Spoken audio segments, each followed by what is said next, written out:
Hello, puppies and kittens. Welcome to another episode of Blasphemers Bible, where we're up to Psalm 93, which is like got to be close to the end now, right? Yeah, right. Maybe the Ah! next six or seven meetings, maybe. Well, we do have like I mean, Psalm I think we're making 119. some good progress. I remember that when I was doing Psalms on my channel, it took about half a year, and since it was Wow. very boring, that's when we started our Friday Apocryphal podcast. So we got to read something more interesting. And that does sound interesting. It's too bad that we've still got years and years of this bloody book, and the world will end before we get to the end of this book. I'm sorry That's to probably say. true.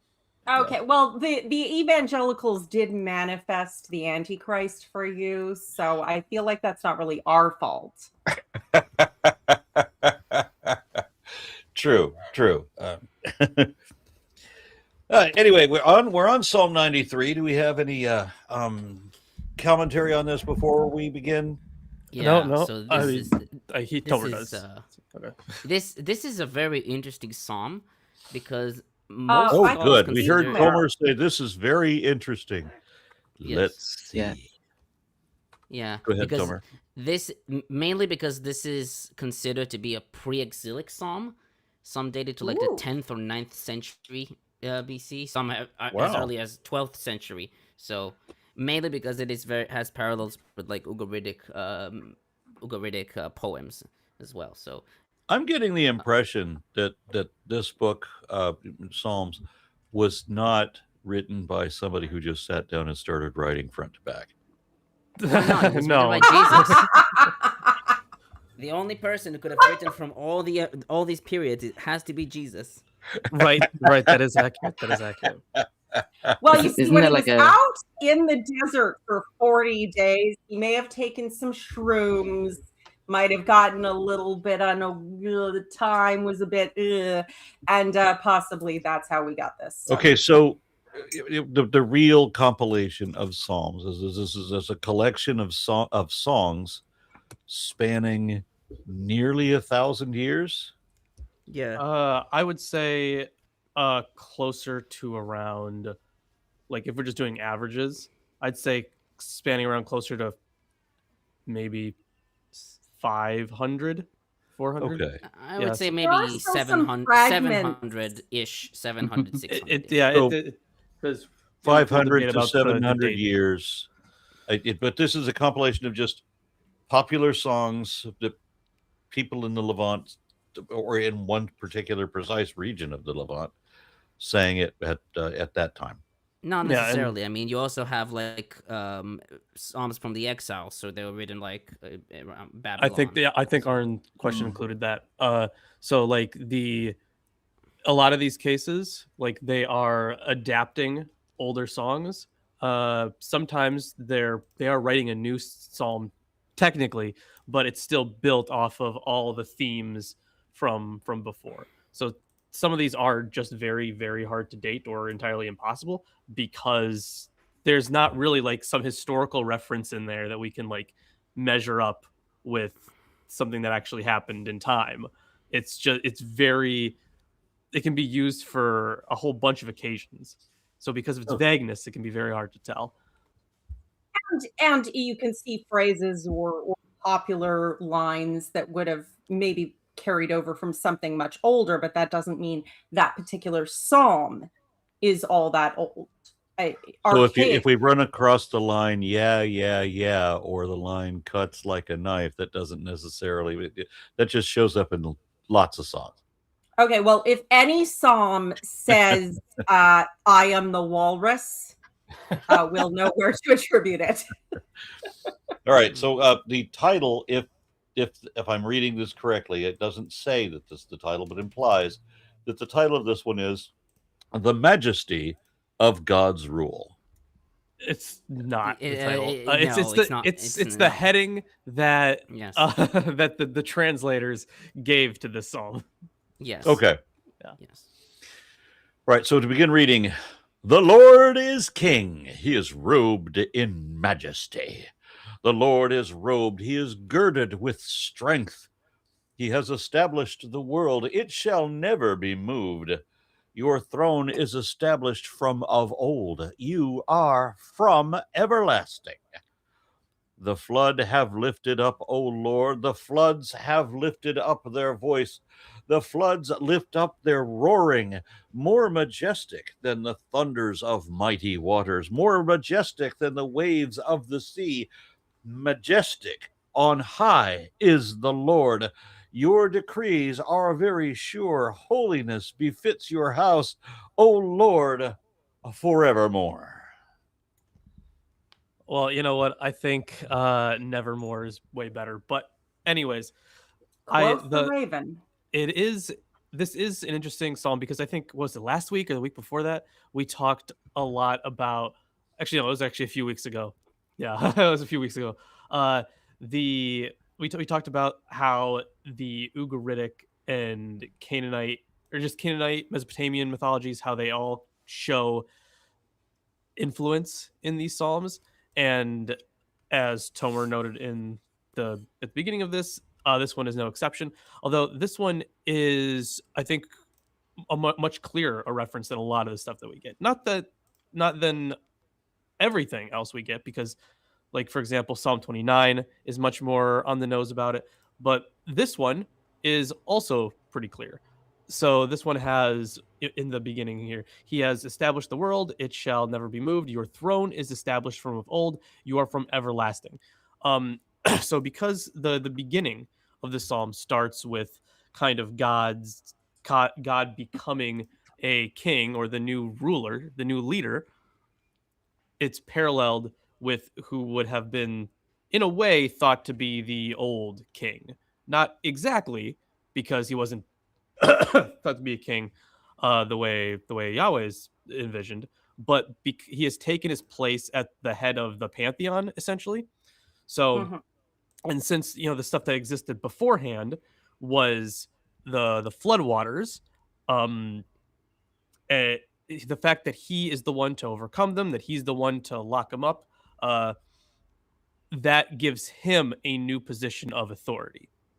Because, I mean, this is just how gods gained authority. They beat up all the other gods. Conquest of the chaos. Yeah. Or the previous powers. And theologically, we've touched on this back several books ago, how the theological element and, fed into the monarchy. The medieval era took the same playbook, the divine right of kings and all that. So when, they make a big deal of giving Israel a king and how it's a big deal. Yeah, you've got very similar things going on here with that.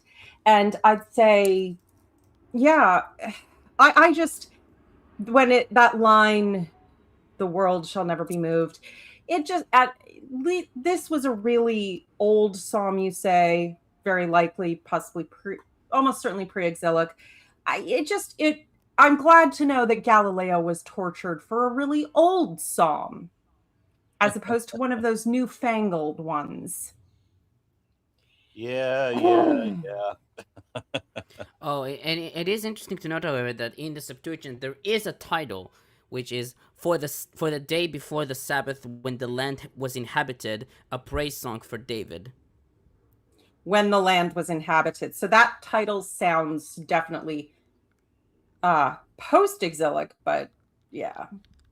I mean, the when the land was inhabited probably refers to, like, the filling of the land, like referring to creation. Yes. Or it could also be the return of the exile. It doesn't. It's not really. It could have been God made the people and put them in the world, and now there's people in it. It's not just a Jurassic Park. Mm-hmm. So I have the extensive commentary, but sorry. Yeah, this first verse, it does contain a little bit of something that is used by some people to argue geocentrism, even if they're not flat earthers, they might still. Yeah. I mean, I don't know if this specific verse is the one that they'll quote most often. It might be Psalm 1. It shall not be moved. Yeah, but then, a lot of even let it do that. spin. Because then if you don't let the Earth spin in your geocentrism, then Neptune is going faster than the speed of light, and that's ridiculous. I saw an argument by some apologists who said that, yeah, that the Earth turns and all of that, but it is the center of the universe, and the axis of the universe goes through the poles of the Earth. Oh, for fuck's sake. That's So what I now was just told imagine the width of the universe. What is it, 78 billion light years, or something like that, of the observable universe, and all of that is rotating around the Earth at the speed that the Earth turns. Well, that can't be right. Okay, but That doesn't mean anything. But That's that's like just the same as- physics. Oh. The further away they would be, the faster they would have to Yeah. be moving to keep up with that. Yeah, of Yeah. course, but And all because we have to find some way to justify how a book we know is not true is somehow true. And this is a songbook. Do they think John Lennon actually thought he was a walrus? Yeah, absolutely. Yeah. Fuck. it's also in Chronicles. Did he not? Well, here's another clue for It's you a all. song. The walrus was Paul. Oh, right. Yeah. Sorry. Got my Beatles mixed up. It's a little before my time, but I can't. This, even if you are delusional enough to think that this is a fucking science book, this is the song portion. I wrote something about this in my book from 2016, because I grew up in Los Angeles, and I grew up in the hippie era, and I actually did meet the Manson family multiple times. Oh, fuck. So this is real. But I remember the way I read Vincent Bugliosi's book on Helter Skelter, and it was interesting that the way that he paints the picture about how they did their mind control and all of that shit. And I would hate for any of that to be forgotten. You know, I'm glad that he wrote that book so that there's some record of the way that these people thought. Manson believed that the Beatles wrote their songs for him, that the lyrics of their songs were all secret coded messages that only he could understand. And I go into some detail about his interpretations on that, but it's very like the way that people translate the Bible. When the Bible is the most important book they've ever had, and it absolutely has to be true. Manson wasn't a Bible reader; he was a Beatles fan, and so he went through the same shit, but with Beatles songs. And so there's all these translations about when the Beatles say this, it really means that. And the few references to the Bible are when you have the 4 locusts with hair like women. Of course, Manson was convinced that's the Beatles. And because Manson is obviously the son of man, Manson, son of man, well, then that means that the 4 locusts are writing these songs to send secret messages to him. So he tried to contact them, because he's a songwriter too, he thinks. Somehow he managed to get him and the Manson family to live in Brian Wilson's mansion of the Beach Boys. I think it was Dennis Wilson. But Was it Dennis Wilson? Yeah, okay, you're right. He befriended Dennis Wilson, and there is a song by the Beach Boys.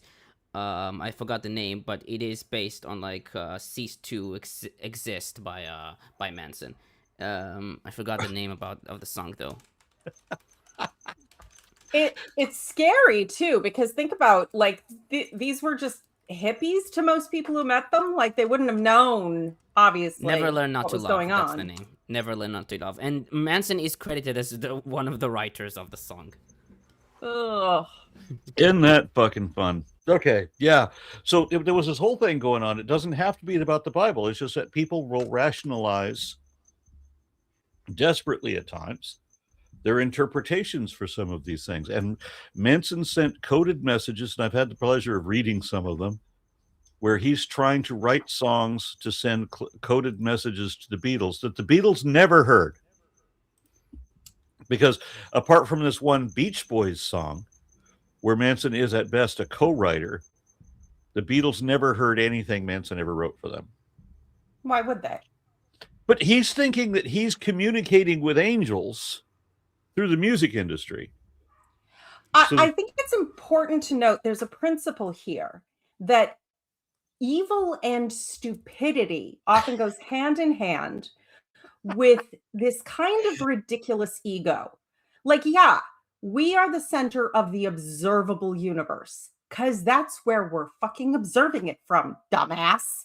Like, we are looking in all directions from this point. That's how far we can see. Look at us in the middle of our sight. I am not the main character in everybody's life. I am the main character in my life because it's mine, and that's fine. But people who think that all the things are about them. You get this with conspiracy theories, bullshit ones that manipulate people into doing stupid shit too.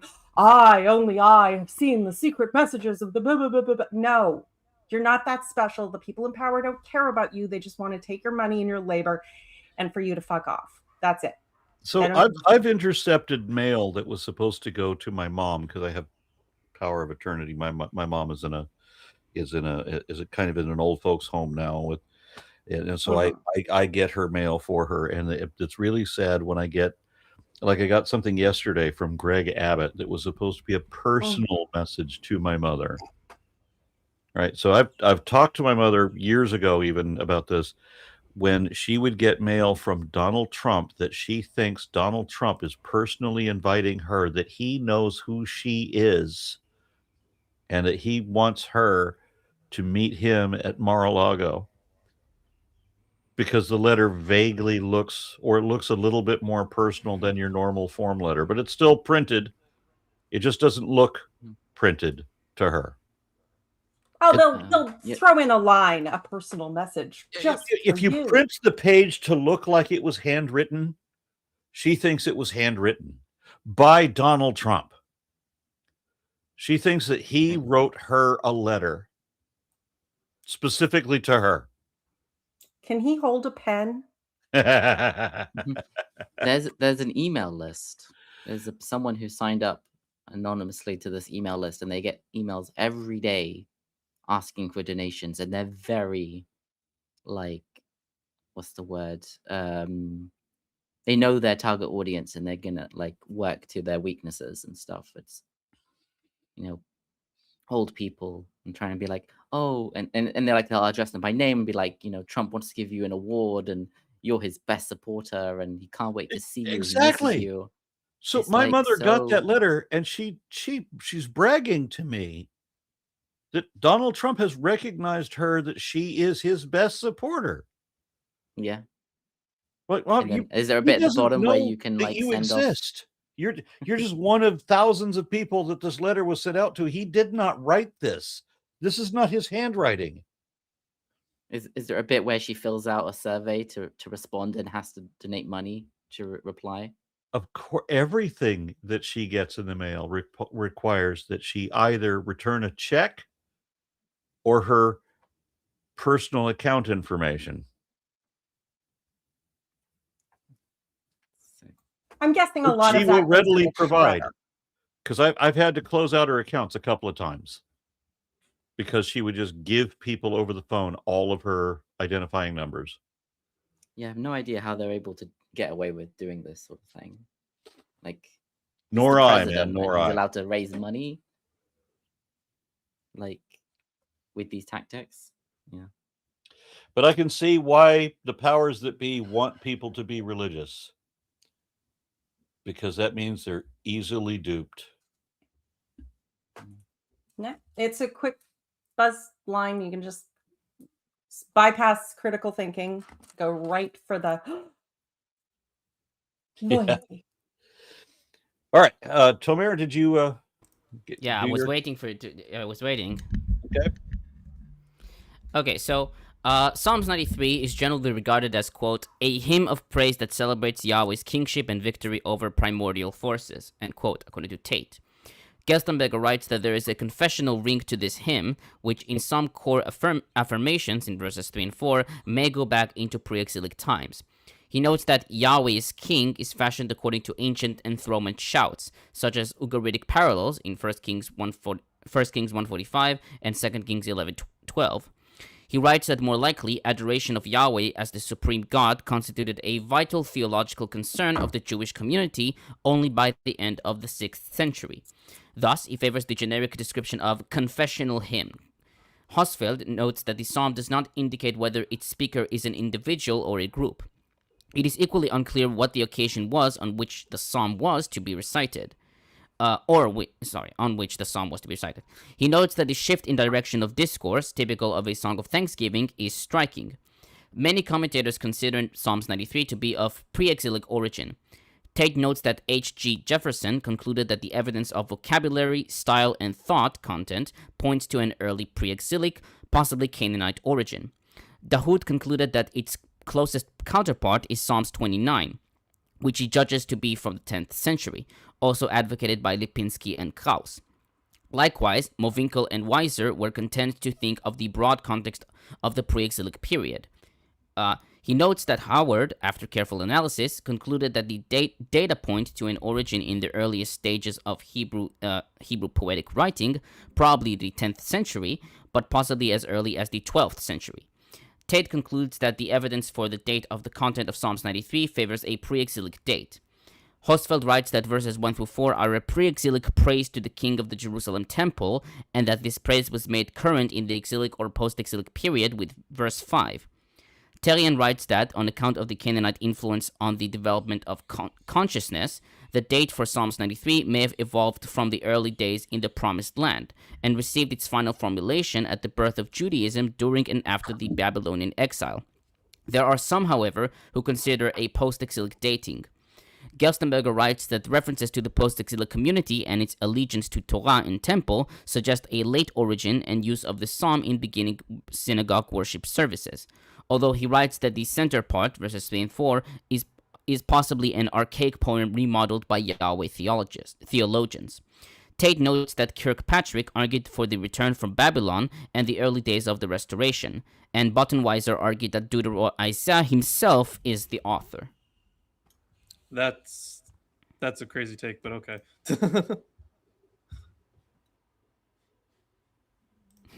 I guess. I believe it. Okay, sorry. Wouldn't be the craziest thing that's floating around. But yeah. Well, I mean, we can see that the original was just absolutely about the power of God and making it very grand, and the chaos comp obviously reference seas and whatnot, overcoming them. Right. That's why Jesus was non-useless Aquaman, I think. Non-useless Aquaman. He had water-based powers that didn't suck. Could walk on water, tell the storm to shut up, turn water into wine. I know he stole that one from Dionysus, but I genuinely think the amount of water-based shit is reflective of the ancient chaos comp and the overcoming of the seas. Like, it just as a meme, as a trope, not necessarily as a direct copying. Yeah, I would agree with that, because like if you look out into the ocean or something, like I'm sure people have seen so many ships get lost at sea, and like, you know, their friend's family never return. So like I am sure that would have caused a lot of anxiety towards the sea. The sea is scary. Yeah. Yeah, I can tell you from experience.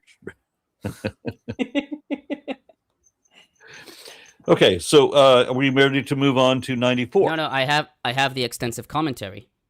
Extensive commentary. Okay, Yes, let me prepare yes. for that. Okay, so we'll start with verse 1. The Lord reigns. The Masoretic text reads, Yehovah Malach. The Masoretic text vocalization reads, Yahweh is or has reigned. Tate notes that Mowinckel argued that the meaning of this phrase is Yahweh has become king, an expression appearing elsewhere in 96:10, 97:1, 99:1, and 1 Chronicles 16:31. But ever since the critique by D. Michel, most scholars favor reading Yahweh reigns or Yahweh is king. Tate himself favors Yahweh reigns, but in an acclamatory sense, which celebrates the repeatedly new enthronement of Yahweh.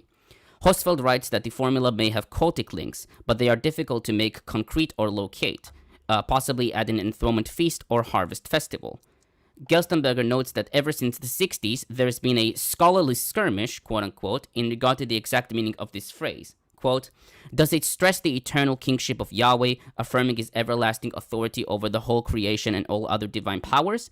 Or does it communicate remembrance of old, when Yahweh used to assume supreme lordship annually in the manner of dying and rising deities of the ancient Near East? End quote. He writes that Psalms 47, 6-9 proves that a dynamic concept of Yahweh's taking power was possible in biblical times.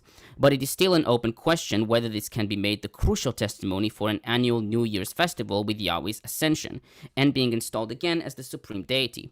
He writes that on account of linguistic and theological evidence, it seems obvious that Yahweh kingship psalms presuppose myths of primordial battle, and that even the, quote, structure of post-exilic worship could be molded by the concepts of Yahweh kingship, end quote, according to Seybold. He writes that pre-exilic datings of this psalm group are unlikely. Quote, Yahweh, the supreme God, makes best sense in Israel's diaspora situation after 587 BCE, in a polytheistic imperial society. A conscious refutation of Canaanite divine kingship ideas is not apparent, contra Moses. So all of this came about, this different interpretation came from the 1960s. Ever since the 1960s, there is a scholarly skirmish, according to Gerstenberger. Okay. This is the effect of mind-altering drugs, people. On verse 2, Tate notes that verse 2 is frequently considered to be incomplete, and El or Elohim is added, according to Krauss. He notes that Howard argued for from long age was your throne, on the basis that both the subject, your throne, kisaecha, and the verb establish, nachon, do double duty and serve in verse 2b. He writes that it seems likely that Yahweh is understood but need not to be added to the text. Hosfeld and Zenger comment, quote, Verse 2 clarifies the length of time implied in verse 1e and f, and establishes the time of the beginning of the ascent of the throne, from of old. Podella writes, quote, in the temporal dimension, Yahweh's royal rule does indeed have a beginning, but no time before, end quote. The accent in the statement lies not on creatio prima, but on the conservatio that exists from an immeasurable time past. Here, royal rule or throne and the existence of God are parallel. That is, royal rule is given in and with the existence of God. Jeremiah calls this an underivable primeval datum, end quote. The existence of God is coextensive with the extent of time, i.e., his way of being is not at all a negation of the course of time. The world shares in the stability and the endurance of God's existence and rule.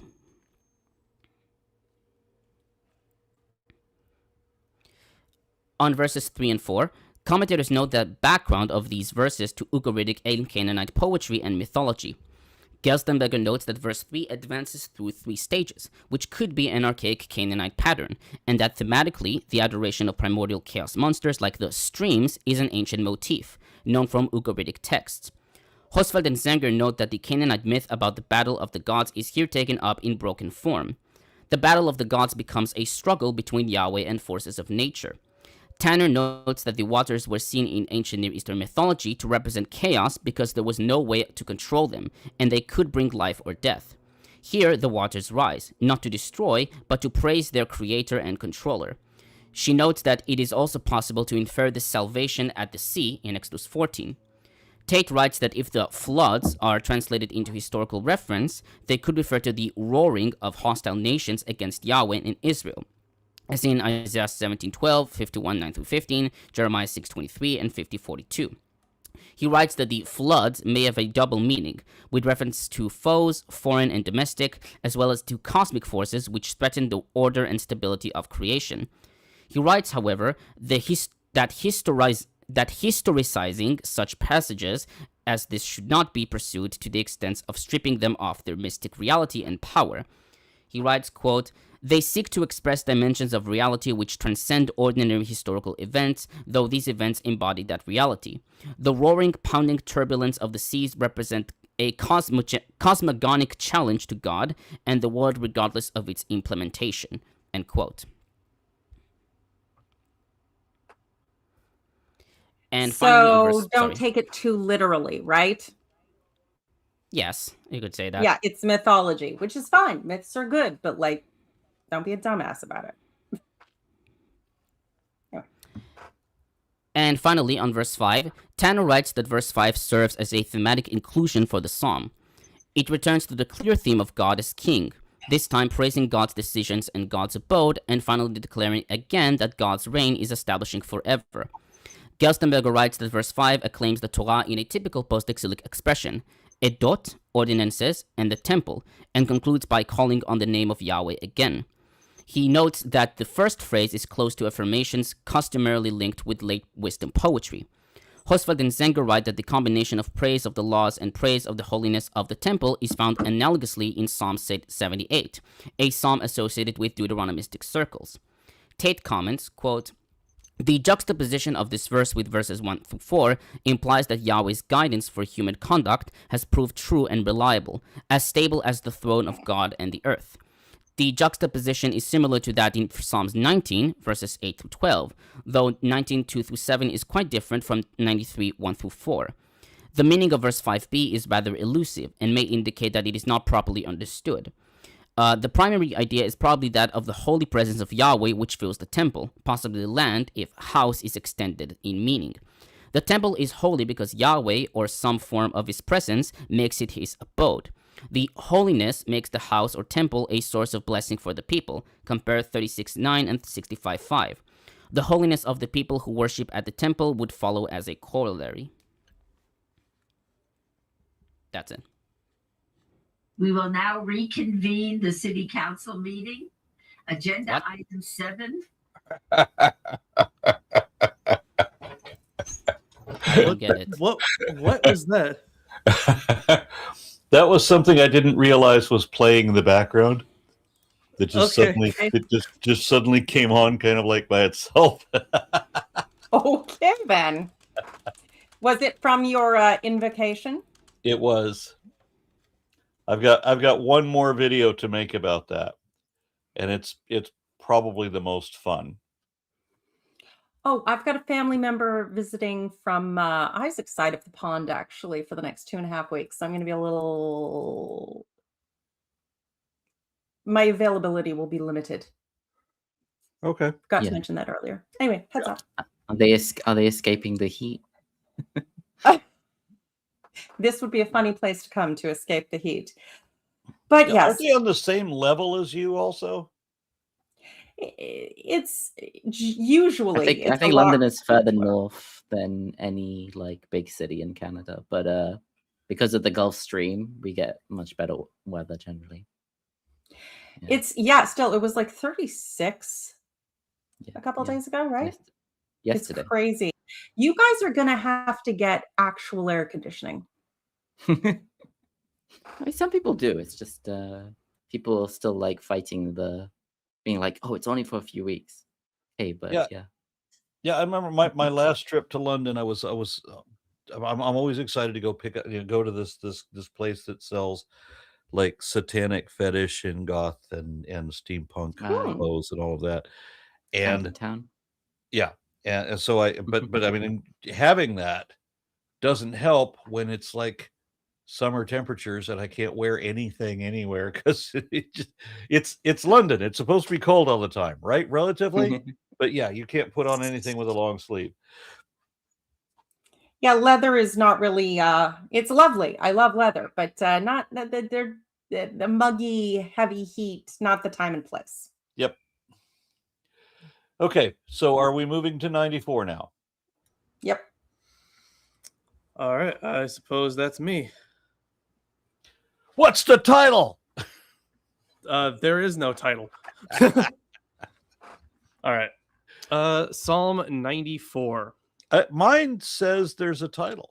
and it says that No, God is an avenger. it says there's a heading that was given by the translators, not the same Puny God. as as the title.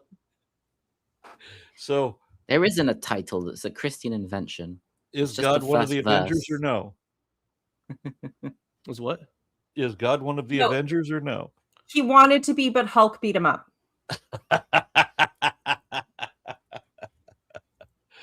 Okay, go ahead, Lawrence. All right.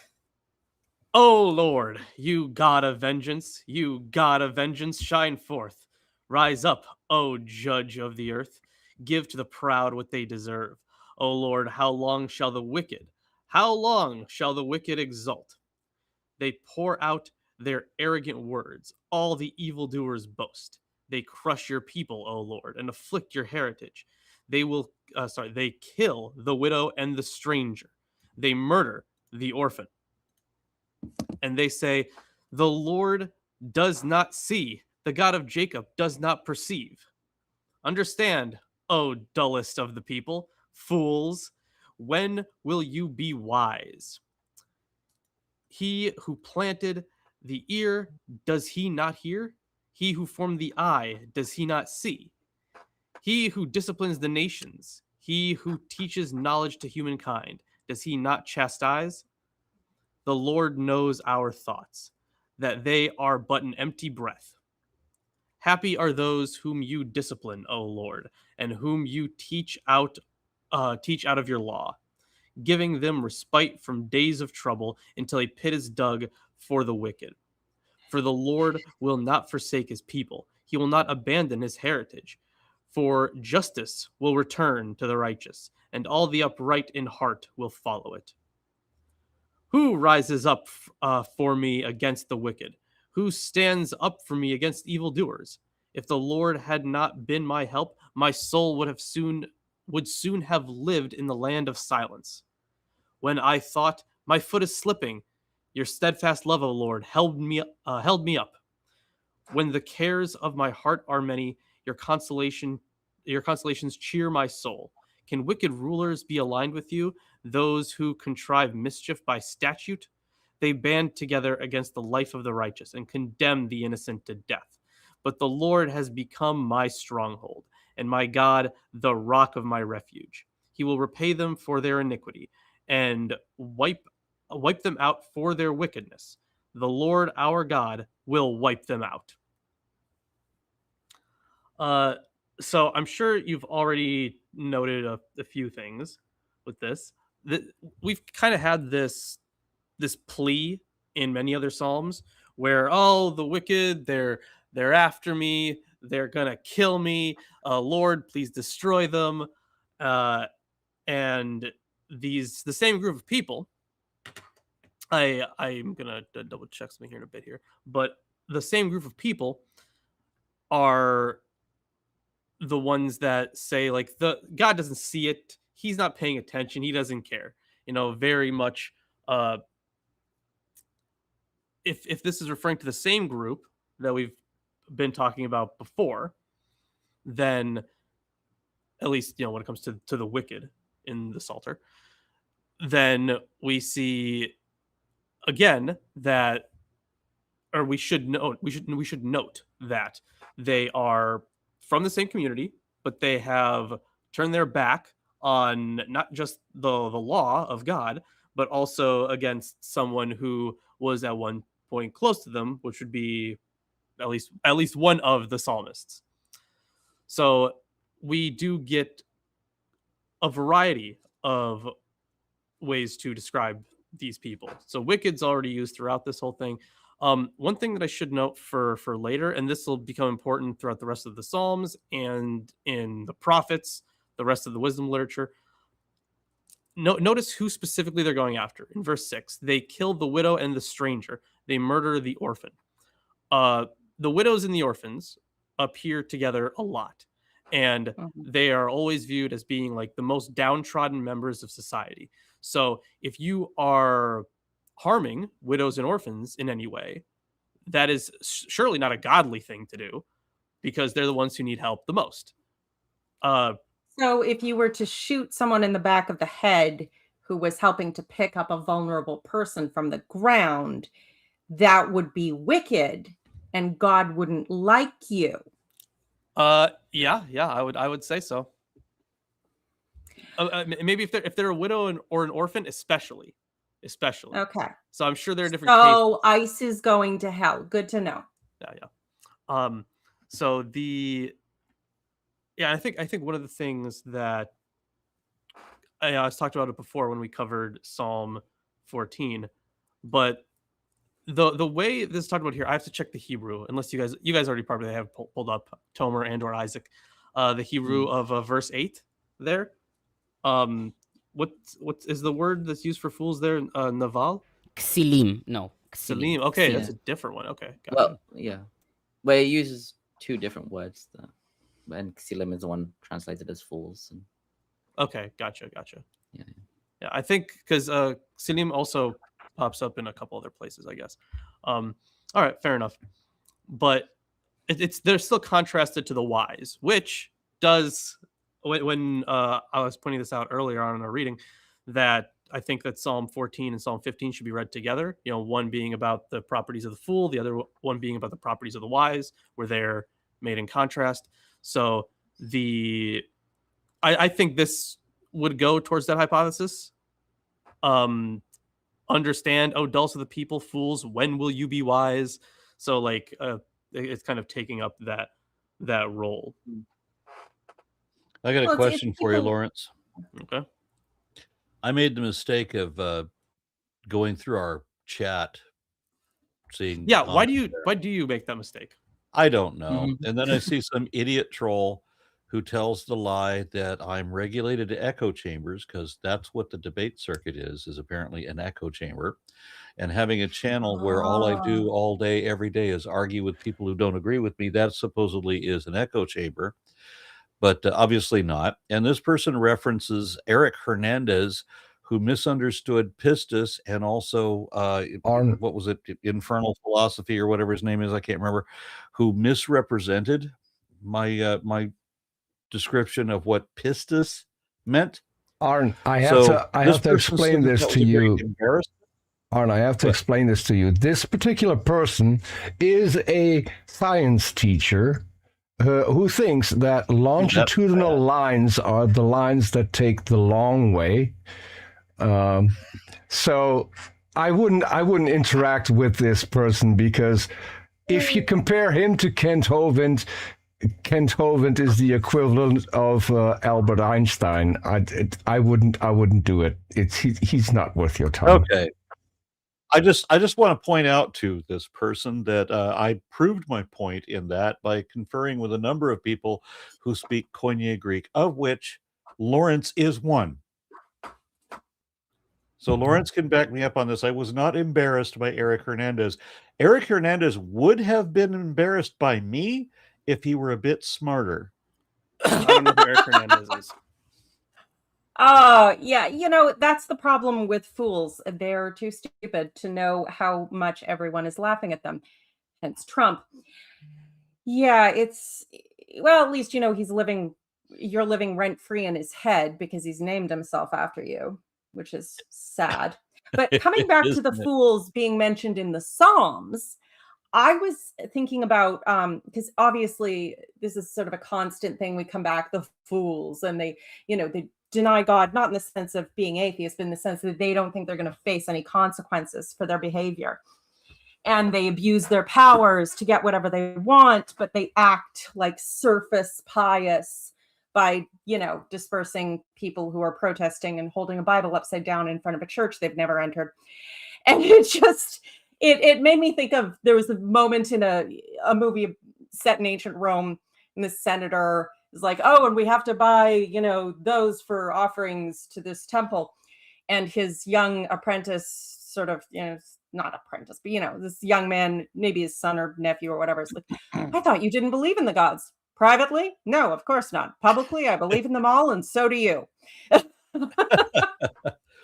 just want to remind everybody that one of my favorite argument from Eric Hovind was that a guitar does not make music, because if you break a guitar, the music does not fall out of it. Oh, for fuck's sake. Didn't Eric Yeah, he said Hernandez that say something as similar? a gotcha.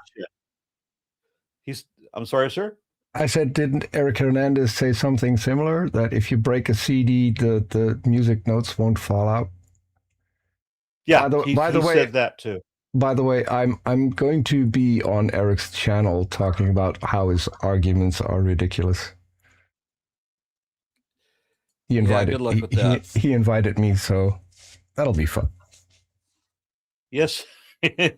Have a good time with that, at least. You should really get high. It's unfair to take him on without a handicap. I mean, it's just not. It's not. You need to get really high. Just to make it not fair. It's never going to be fair, but you know. I have 4.5 liters of 50-year-old whiskey laying around, so that might help. That might help. I could do it. Very good. Very good. Okay, so do we have any more commentary on 94? Or are we ready to go to 95? What is Tomer in the bathroom? No, sorry. I was just muting myself. I needed to write something. Sorry. Okay, I do have. So, okay. So Psalms 94 combines different genres, with Tate noting that Gunkel classified Psalms 94 as a poem of mixed styles. A communal lament in verses 1 through 7, a sermonic section directed toward those who despise God in verses 8 through 11, a speech of blessing and encouragement, verses 12 through 15, and an individual lament, verses 16 through 23. Although some have raised doubts regarding the unity of the psalm, according to Schmidt and Leslie, most commentators assume the unity of the psalm. Hosfeld notes that the prayer address of the lament is interrupted by passages that argue in wisdom style, with theological diction, seen in verses 8 through 11 and 12 through 15. He notes that the psalm preserves an unusual shifting between crisis and relief from crisis, between trust and further attack, between being heard partially and then definitively as victory over the wicked. Most commentators take Psalms 94 to be exilic or post-exilic. Gerstenberger writes that the setting is early Jewish community life with its doctrinal rifts, as documented historically by descending groups at Samaria and through the Dead Sea community of Qumran, as well as in the Psalter, as in Psalms 9 and 10, 37, 49, and 73, and in the Prophets, Isaiah 66, 1 through 5. Goldingay writes that the link with 587 fits with the Psalm's placing in Book 4, which may have been arranged with the exile in mind. He writes that while the psalm could refer to oppression within Israel in any period, its setting in the Psalter links it with Israel's oppression by the nations from the exile onward.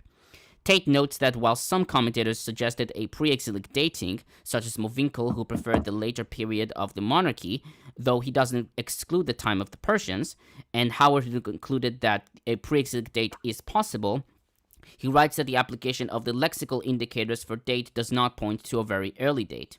He further writes, quote, "It seems to me that the psalm probably makes use of traditional language and elements which may be much older than its composition. For example, G.E. Mendenhall argues that the ABC-ABD pattern in verse 1 is archaic and that the early date of this verse is supported by the use of the feminine plural form nekamot, vindication or vengeance, found also in Judges 11:36 and Psalms 18:48. The psalm itself, however, is more likely to belong to exilic or post-exilic communities. There is no title in the Masoretic text. Septuagint has one, indicating its use on the 4th day of the week, a usage supported by Talmudic sources, also in Mishnah Tamid 7:4, which indicates the probability of later dating. The proud evildoers in verses 3 through 7 could be foreigners, which would fit well with the foreign oppression of Israelites after 587, and this can certainly be the reference of the seat of destruction in verse 20. On the other hand, I doubt that the evildoers in verses 3 through 7 are foreigners, though it is quite possible that verse 20 does refer to the oppressive rule of foreign overlords. If the evildoers in verses 3 through 7 are domestic, the Old Testament accounts provide ample evidence for the discord and strife in the Israelite communities of the post-exilic period. Thus, I assume that the provenance of Psalms 94 is post-587. That's it. Okay. Well, I won't say that was interesting because I still find much of this very, very boring because Psalms is very repetitive. But thank you for the information, and it's good to know where some of these things come from. You're welcome. Is it my turn? turn, Do isn't I it? get to I read think it is. 95? All right. Yes. Okay. Yeah. Because the public chat is annoying as fuck. So yeah, somebody said that I suffer from compulsive lying disorder. But see, here's another person that can't show that anything I said is even false, but they're going to call me a liar. So it's so irritating that nobody has any kind of standards. If I'm right, then by definition, that wasn't a lie. Oh, and I also like, there is a comment that said, what the fuck is Tomer on about? Every now and again I can detect some words of English. Very nice. I applaud you on that. Yes. Skill issue. Okay. What were you going to say, Peter? You've got a message to read. I thought you were going to end that with "You've got mail." That would have been good. Yeah. Okay, there it is. Allura the Free sent 50,000 RN Raw. Allura the Free sent 50 RN Raw gift memberships. Thank you very much, Allura. And by the way, the opening music that you heard, which is not the regular music that we hear, that was by Allura also. She sent me a number of tunes that I'm going to be using some of those in upcoming videos. So thank you very much for that, Allura, as well. All right, Lilith. Yes. Let us get this show on the road. Psalm 95. Come, let us sing for joy to the Lord. Let us shout aloud to the rock of our salvation. Let us come before him with thanksgiving and extol him with music and song. For the Lord is the great God, the great King above all gods. In his hand are the depths of the earth, and the mountain peaks belong to him. The sea is his, for he made it, and his hands formed the dry land. Come, let us bow down in worship. Let us kneel before the Lord our Maker, for he is our God, and we are the people of his pasture, the flock under his care. Today, if you hear his voice, do not harden your hearts as you did at Meribah, as you did that day at Massah in the desert, where your fathers tested and tried me. Though they had seen what I did for 40 years, I was angry with that generation. I said, they are a people whose hearts go astray, and they have not known my ways. So I declared an oath in my anger, they shall never enter my rest. God is so touchy. So touchy. People are like, what's going on? I'm concerned. And he's like, how dare you question me? They'll die in the desert now. He's such an asshole. But it's interesting seeing the different that God made the sea. Obviously, this is the sea, not the ancient chaos sea of the chaos Kampf and the, reflected. Shush. Oh, with the whole, you've made several references to Tiamat. I hope everyone's up to date on that throughout, not today necessarily, but throughout the Psalms, because we talk about the destruction of the ancient chaos and the God rising to power and all the rest of it. But yeah, this is another case of God talking about how cruel he was to his people when they had questions. Because we always know that a good parent, when their children ask questions or ask for their basic needs to be met, like food and water, beats them, tortures them, kills some of them, and lets the rest wander around in a desert for 40 years, which is sort of a trope number, not a literal number, but the story isn't literal anyway, so who cares? Yeah, that's God. Yeah, this is a very, very different view of how that portion of time is normally portrayed. So, like, usually you have, and then God remembered his people, right? But in this one, he's like, no, I loathe that generation. And it's specifically because, God damn it, this fucking cat, I fucking swear. Dude, what the hell is your problem? Just breaking everything. Okay. Knocking down all these stacks of books. Don't need that headache right now. The cat owns you. Yeah. Just accept it. Anyways, so while he's over here biting stuff he shouldn't bite, I guess I'll talk more about this. Yeah, this testing of God that they have now, because we didn't get so much of a clear answer in the second Waters from the Rock episode, right? We didn't get much of a clear reason. But this one makes it much more. This one gives the weight that it was because they tested him. Okay, cat, seriously, you can't fucking get out of here. Jesus Christ. He's like going after all the cords. No, you can't bite those. Oh my God. Okay. Your cat's called Jesus Christ, Lawrence? Yeah, I suppose, yes. That's his official name. That's his government name. So while we now have a theological explanation to why God was angry in the past, it should also be noted that the way this is set up about like especially in verse 2, let us come into his presence with thanksgiving, let us make a joyful noise to him with songs of praise. That definitely seems like a you have this procession into the temple, which could have been, I mean, there are a lot of hypotheses about exactly what it would have been like, but the idea is that, like, especially after a battle, you come in with the ark or with the statue of the Lord, and there's a whole bunch of singing and joy because they have just won that battle. So this definitely reads like one of these things that you would sing during a procession. But we also have this acknowledgement that there are, is the word that's used there in verse 3 Elohim? Verse 3? No. There's Yahweh is there. The Lord is the great God. There's Yahweh and then above all gods.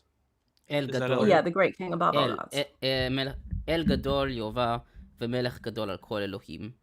Okay. I mean, Elohim.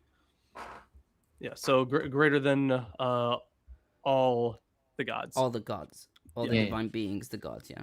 Yeah, which a lot of translations, I'm sure, translated as divine beings. But we still have hints of polytheism here. And we also see his role, even within the polytheistic pantheon, him being a maker of the world, of the cosmos, I should say, because it also gives you that division of the cosmos that we've seen in other places as well. So I think it does add an interesting layer to the stuff that we've talked about before. And I think it argues that it's, though I can absolutely see it being, used in this liturgical sense and the battles and coming back. I still think I noticed the different way the sea is talked about and the lack of that, because it's a very different image to think that, the gods have overcome the chaos that we call the sea, but we're really kind of more like space or, ancient chaos out of which the world came, and saying that God made the earth and the sea. There's a very, Also, when was I was trying to think, when were those stories written about the Exodus and how God was such a dick to them? I would probably say in potentially in the 6th century, 5th century. Okay. All right. Yeah, during the exile, right? Yeah, I would say so. Yeah, it's an exilic. So you see a real difference, not only in the creation concept, but obviously using these as historical references, pseudo-historical references, obviously. Anyway, I'll be right back. Okay. So are we done with this one? I have the overview.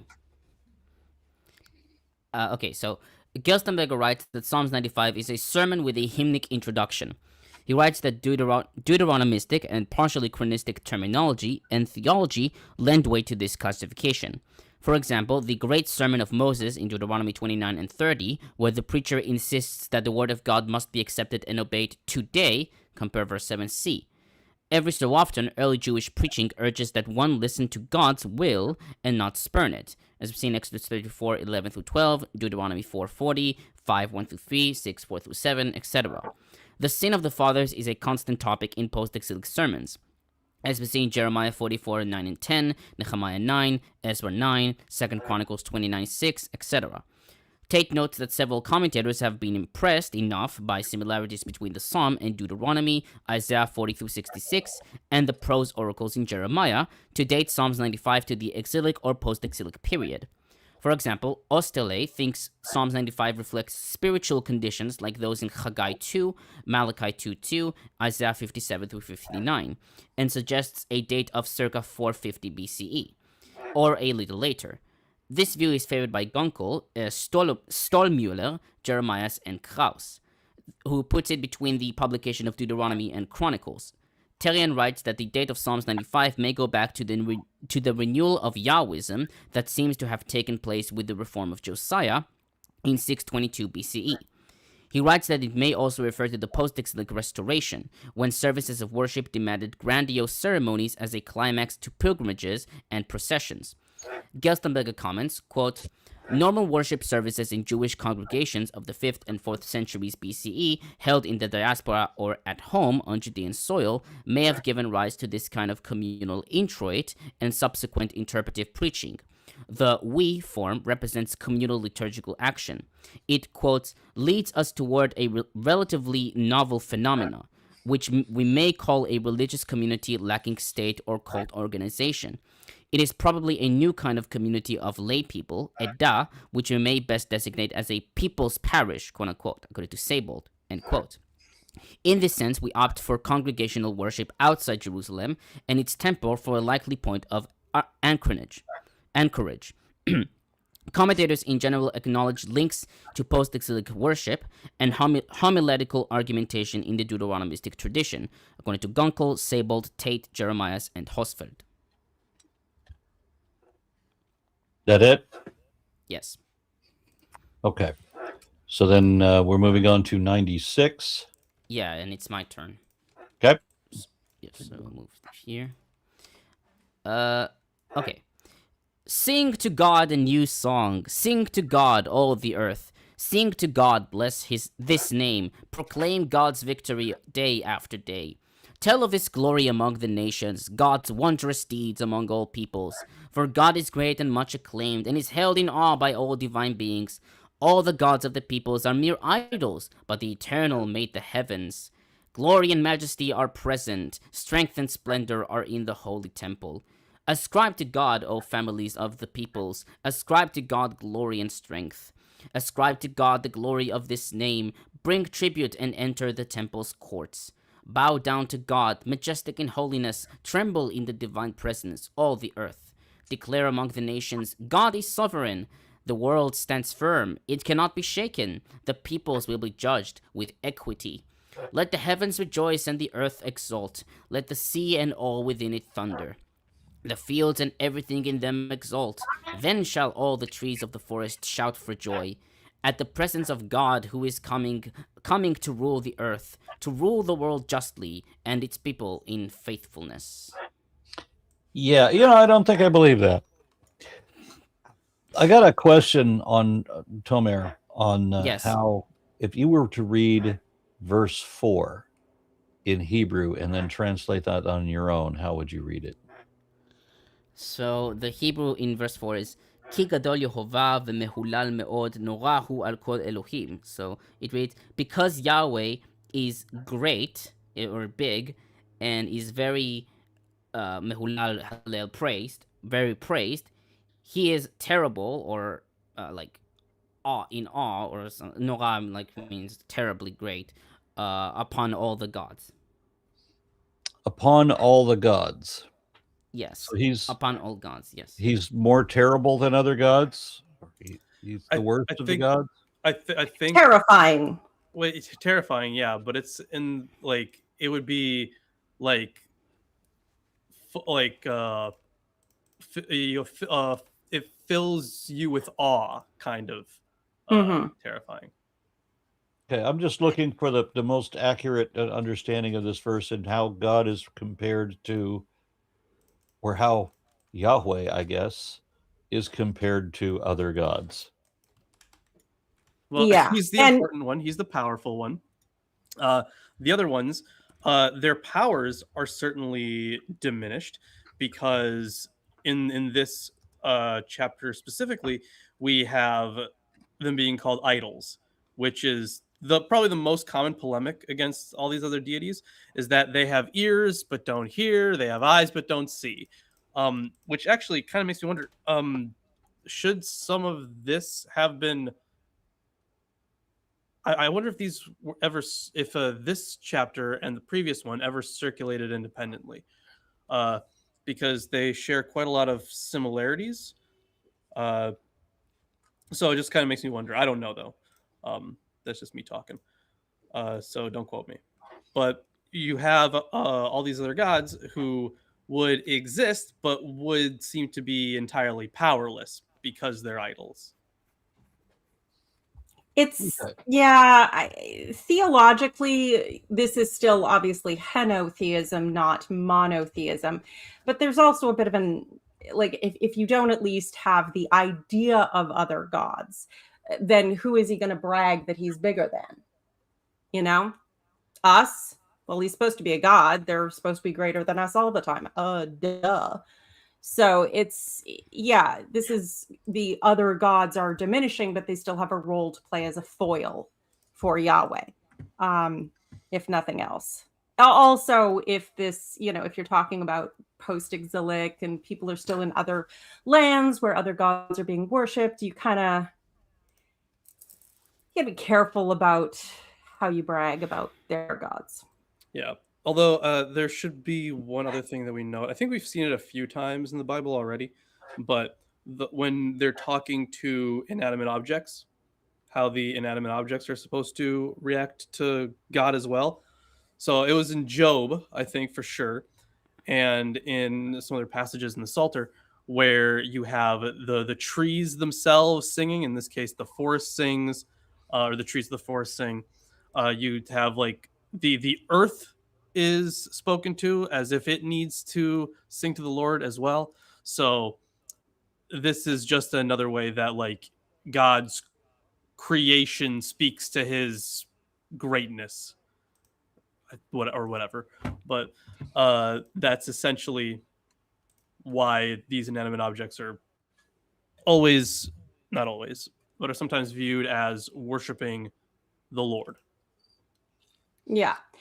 Again, it comes down to this idea of sovereignty, of inherent authority, the idea that nature responds to God. This developed eventually into a theology that is still preached by a lot of Christians today. I can't speak for the Jewish people, that God naturally has, his nature is such that everything responds to him with worship just instinctively.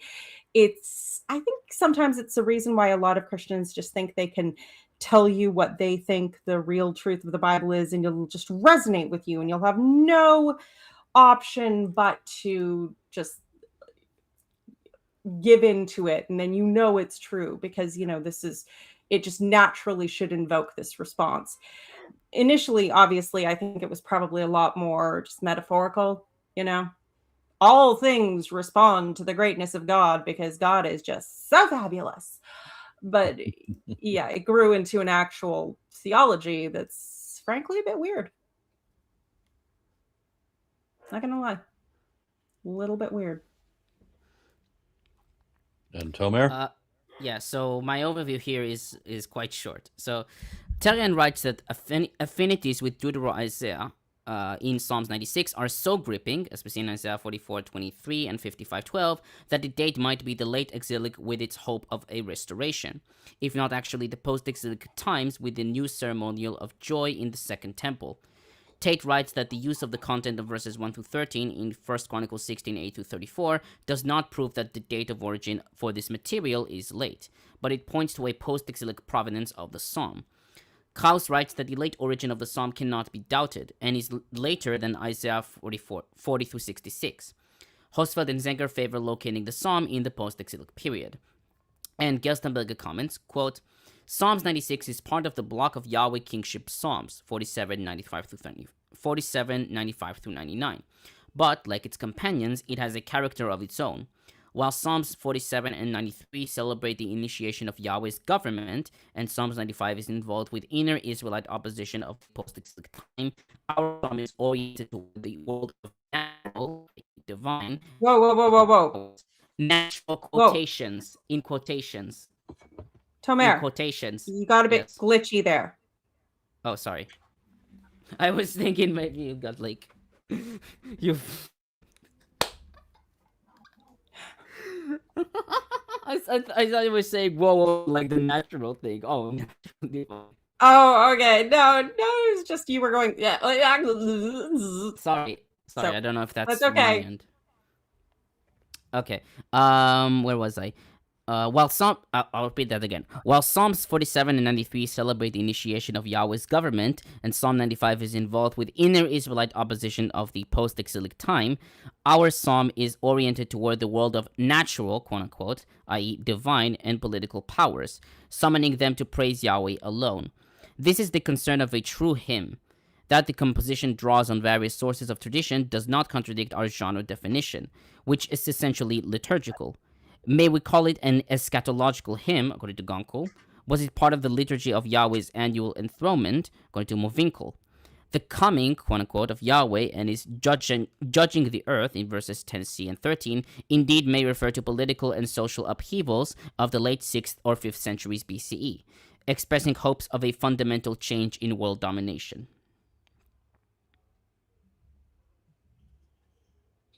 That's it. Cool. I hope you understood that one. Yes. All right. So then moving over to Isaac on 97.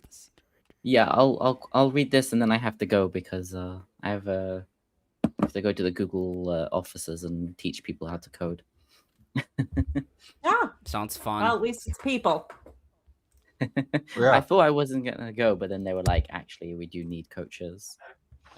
They like made the listing 0 coaches. I was like, a bit rude.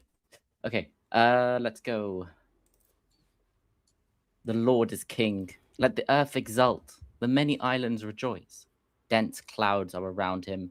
Righteousness and justice are the base of his throne. Fire is his vanguard, burning his foes on every side. His lightning lights up the world. The earth is convulsed at the sight. Mountains melt like wax at the Lord's presence, at the presence of the Lord of all the earth. The heavens proclaim his righteousness, and all people see his glory. All who worship images, who vaunt their idols, are dismayed. All divine beings bow down to him. Zion, hearing it, rejoices. The towns of Judah exult because of your judgments, O Lord. For you, Lord, are supreme over all the earth. You are exalted high above all divine beings. O you who love the Lord, hate evil. He guards the lives of his loyal ones, saving them from the hand of the wicked. Light is sown for the righteous, radiance for the upright. O you righteous, rejoice in the Lord and acclaim his holy name. Yep. Is that how you pronounce that word, vaunt? Vaunt. Never seen that before. Yes. Yeah, I believe Sounds so. Yeah. Yeah, this chapter has twice more all the gods, like God bowing down to God or whatever. Although translation says divine beings, but yeah. Right. Yeah. Yeah, but that's copium. Right. As is expected. There is I should have pulled this up earlier, but this hymn shares a lot of Bye, everyone. similarities. See you Bye. later. Bye, Isaac. Isaac. Have a good Thank time. you. That was cold of me. Yeah. This psalm shares a lot of similarities to the hymn of the sun god Shamash. So I have the hymn pulled up. It is quite long, so I'm not going to read the whole thing, but I'm going to start reading it, and I think you guys will notice how, maybe I'll skip around a bit. You'll see how many similarities there are. Oh, illuminator of darkness, destroyer of evil above and below. Oh, Shamash, illuminator of darkness. Cast down like a net over the land are thy rays. Over the mighty mountains of the sea, at thy appearance, all princes are glad. All the Igidi rejoice over thee. They are always kept hidden. Aaron. Sorry. Yeah, that's all good. Yeah. Oh, shining one who opens the darkness, who intensifies the noonday heat.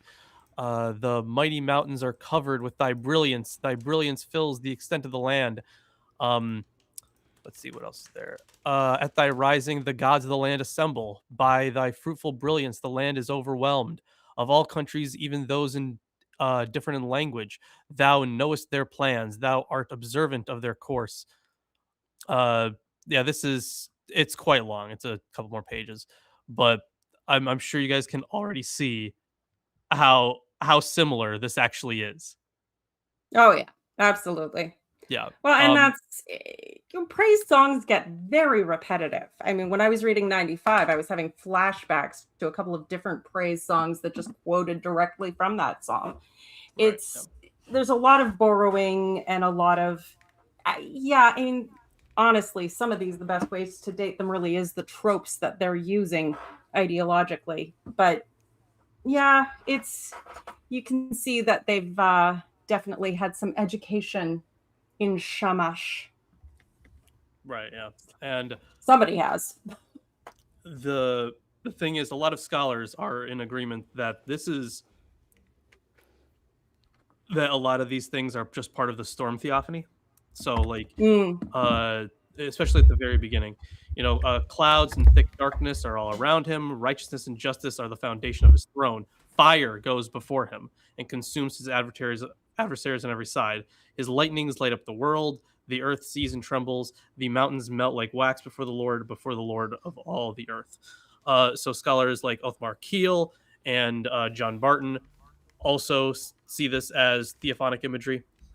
And I mean, it should be pretty clear, but I think one of the things that kind of nails it is the fire going before him, because I think in Psalm 50 we had a reference to fire coming before the Lord.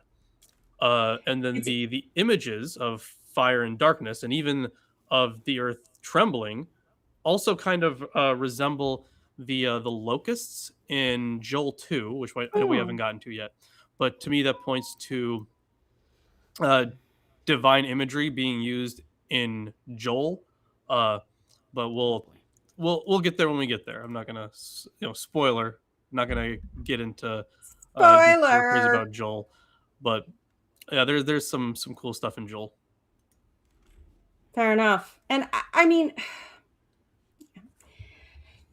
never mind. I was just thinking about it's very repetitive, but at the same time, it is what it is. That's how religion do. But the fire and darkness, the combination of the two of them, which is obviously, counterintuitive to say the least, is something we saw in the stories of the Exodus and the Sinai and the fire and the storm and the pillar that led them through the desert, which was a pillar of cloud by day and a pillar of fire by night. But you have this shrouded in mystery element, but the fear of fire, and these, obviously not things that combine so much literally in the world, but theologically, they're meant to inspire awe and fear, which they will tell you is healthy respect. Sorry, when you said inspired to, what did you say with awe? or something like that. Aw, I was yes. I was thinking inspired to aw. No, You that's know? the cat. That's the better god. No, I was just thinking about it. It's just like, oh my god. I know.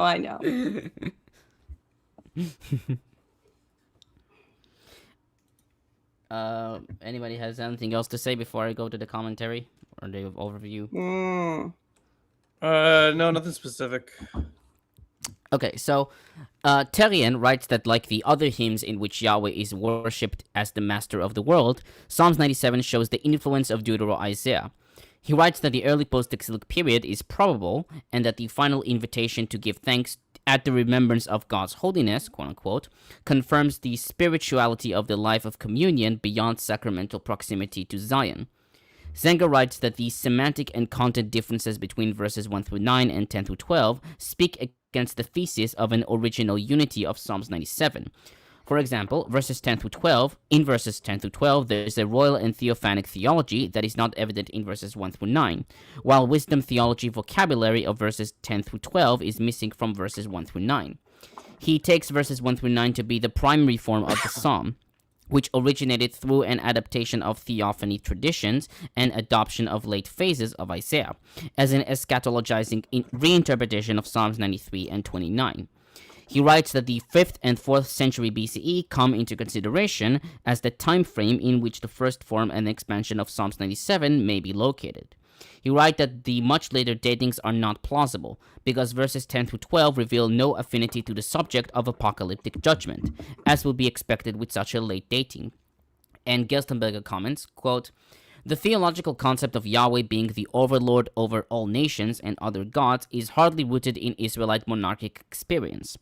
David and Solomon may have reigned over a large territory between Egypt and the Euphrates, but their monarchy did not acquire that universal quality inherent in Mesopotamian and Persian traditions, common title King of the Four Quarters of the World. With this decisive experience missing, the God of Israel during the monarchies hardly rose up to the universal King of the gods.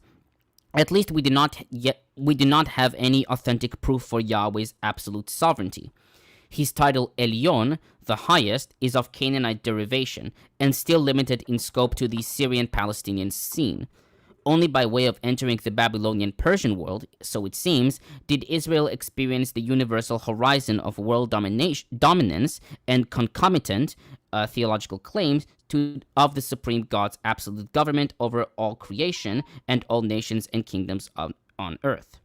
Judged from this religious historical angle, all predictions of Yahweh as the supreme and absolute God in the Old Testament must be of exilic or post-exilic provenience. Provenience, sorry. No, provenance works. Yeah, okay. No, but that helps with the dating a lot. Where are we in, not just in history, but in the growth of a theological perspective? Yeah. Alas, now where are we? 98. All right. So let me. Ah, yes, another one that has worked its way into many a praise song. Okay, do we need a title on this? No, Yes. a psalm. That's it. It's a psalm. Well, mine says Very illuminating. Praise the Judge of the world. No. No. Okay. Oh, sing. I should note that the Septuagint adds to David. Okay. That's it.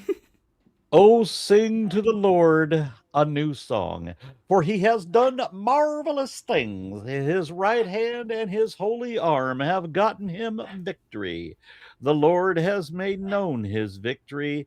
He has revealed his vindication in the sight of the nations. He has remembered his steadfast love and faithfulness to the house of Israel. All the ends of the earth have seen the victory of our God. Make a joyful noise to the Lord, all the earth. Break forth into joyous song and sing praises. Sing praises to the Lord with the lyre and the sound of melody, with trumpets and the sound of the horn. Make a joyful noise before the King, the Lord. Let the floods clap their hands. Well, I skipped a line. Let the sea roar and all that fills it, the Lord and the world and those who live in it. Let the floods clap their hands. Let the hills sing together for joy at the presence of the Lord, for he is coming to judge the earth. He will judge the world with righteousness and the peoples with equity. Yeah, I think my favorite part about this psalm. Kitty, get over here. Okay. I think my favorite part about this psalm is that it starts off by saying, "Oh, sing to the Lord a new song," and I'm sure you have already noticed this, but basically all these verses you can find in other parts of the Psalms, especially Psalm 96. Yeah, there's Psalms not 96 much. Especially, there's not much new about this psalm. And when we were reading this on Atheist Sunday School, we found that very funny. It's like, here's a brand new song, and it's not actually brand new. They just took parts of other psalms and shoved them together, and I guess you'd call it brand new. So let's just call it derivative. Derivative is right. This is derivative, sometimes derivative of derivative. There is nothing original about this. But, if the Bible's good for anything, it's a good dose of irony. Oh, sorry. I just want to quickly address this. I'm doing now the mistake that Aaron made reading chat. Someone is just surprised that we're reading the Bible or something. But let's see what they say. Atheists have a favorite verse in the book of Psalms. Not quite. No, my favorite verse is Ecclesiastes 1:2. Everything is meaningless, completely meaningless. That's my favorite biblical verse. In Hebrew, it's way cooler. Hevel havelim amar kohelet, hevel havelim hakol hevel. You know what? It sounds better in English because I understand it. So, no. Well, you can't appreciate it until you've heard it in the original Klingon. Right, yeah. But no, that's my favorite verse. I love Aaron's, one of the ones that Aaron always quotes about how basically the prophets are full of shit. Jeremiah 8:8. Yeah. Mm-hmm. And there's also, my favorite bit is Ecclesiastes 3:18-21. I don't know that I can recite it well here, but it's the summary is that he wishes that God might manifest men so that they would realize that they are but beasts. For how are we different from a beast? And who knows whether the breath of man ascends upward and the breath of the beast descends into the earth. Yeah. So Ecclesiastes, very nihilistic, and that's why I like the book so much. Yeah, fair enough. Now there are good parts of the Bible. I'll take Ecclesiastes and half of Proverbs, and the rest of it is bullshit. Although when you're talking about like other prophets being bullshitters, there's a verse in Jeremiah, not the one that you were talking about, but there's a different verse in Jeremiah which says like, don't listen to the prophets that were raised up in Babylon. The reason I like that one so much is because Ezekiel is a prophet that was raised in Babylon, so they obviously had their lovers' spats. Well, that's how they get around. That's how they get around Ezekiel being so very wrong in both of his loudest prophecies. I mean, I think, and yet he's still in the book. Yeah, as a real prophet, and I'm like, because Christians will genuinely say, because in the law it has that thing about if they're a false prophet and they get anything wrong, you execute them, which is the only blasphemy law I've ever had any form of sympathy with. But this is, we see this all the time. Failed prophecies, contrived prophecies so vague you could just wake up on a Tuesday and accidentally fulfill them. And yeah, you've got these two prophets who obviously hated each other, were completely advocating different things, and they're both true prophets. Right. Sorry, I'm just sorry. Ezekiel's just always pulling out W's too. Like, he's the one that's against original sin. He has obviously the coolest vision too. Ezekiel 1 is the coolest. Oh yeah, he gets the biblically accurate angels. That's from Ezekiel, right? With the wings and the eyes. That's and how the it's terrifying. That's how it's often presented. Yeah. Except once we get there, oh boy, am I going to have some stuff to say. Isn't he also the one with the zombie apocalypse, or the arm of the undead? Well, the dry bones. The Valley of Dry Bones is so clearly like a metaphor, though. Like it's. Well, yeah. I also like about that he's praying to a Greek god there, or God is praying to a Greek god. He's praying to the four winds. Well, the Greeks weren't the only ones to deify the care of the four winds, Lawrence. But yeah. Lawrence, since you mentioned breath, my favorite is 2 Thessalonians 2:8, where Jesus kills people. That's not a Bible. Where Jesus kills people with his bad breath. The Lord will overthrow with the breath of his mouth and then destroy by the splendor of his coming. So he'll douse everyone in sperm after he killed them. If that's how you want to interpret it, I'm not going to stop you. Why does it sound like porn? It's because worship stops sounding like porn. It's making me feel horny. Right, we're a very horny species. We can see. Oh, by the way, I've seen there is a comment that reads, hold on, where was it? They know their Bible. Thank you, Jesus. That's great. How is Jesus relevant to the Bible exactly? Told you. I mentioned this earlier. It's this ridiculous Christian idea that the Bible is, and God and their particular theology, of course, is self-evidently true. You can have this apply to several different theologies. It doesn't have to have any reality input. That it's so inherently true that if we read it with an open heart, it will just naturally make us believers. And yeah. Sure, Jan. The truth isn't this, reality-based thing like Aaron advocates with, demonstrably true, repeated, testable, reliable. No. It's just this mystical thing that will resonate within you. Like, it's honestly, they're thinking about it as no more reality-based than hippies and chakras and putting the vibrations of sacred crystals in your spirit water. I prefer gin, but whatever. We got a comment. Spambot fodder. That's what that is. Offers $5 Californian, and says, "Thank you for blessing me with a fun blasphemous live stream for a boring workday." Well, thank you very much for that. Okay. And then Alira the Free sent another 50 RN Raw gift memberships, bringing us up to 100. Thank you very much. Damn, Alira. Love you, Alira. Okay, so Psalms 98 has much in common with Psalms 96. Tate notes that the two psalms are close in structure, vocabulary, and thematic elements, which led Westermann to write that Psalms 98 almost seems to be a variant of Psalms 96.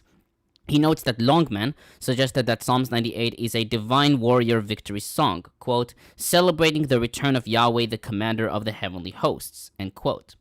Tate writes that the divine warrior language is evident, and the style of the psalm is that of a hymn of triumph, similar to that of those which follow the successful completion of Yahweh's action in war, as we see in Judges 4 and 5, Deuteronomy 33, 2-5, 26-29, etc.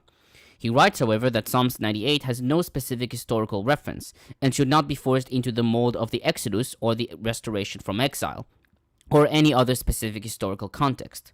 Krauss takes Psalms 98 to be an eschatological hymn, quote-unquote, also Gunkel, and takes the setting of the psalm to be to the post-exilic times. He writes that verse 6 reminds us of the festal traditions of the fall festival of pre-exilic times. Yes, sorry. Thank you. Especially of the act of prostration before King Yahweh.